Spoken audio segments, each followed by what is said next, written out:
Dorothy Brown, and I'm the Adult Services Librarian for the Latah County Library District.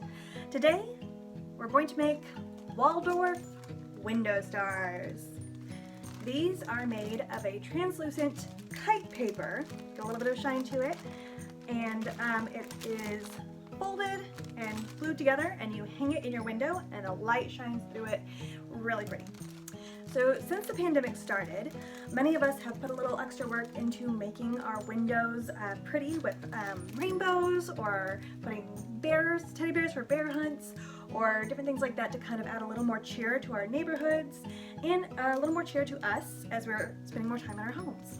So I thought this would be a really great craft to start out with so that you can make your windows a little more bright and cheery.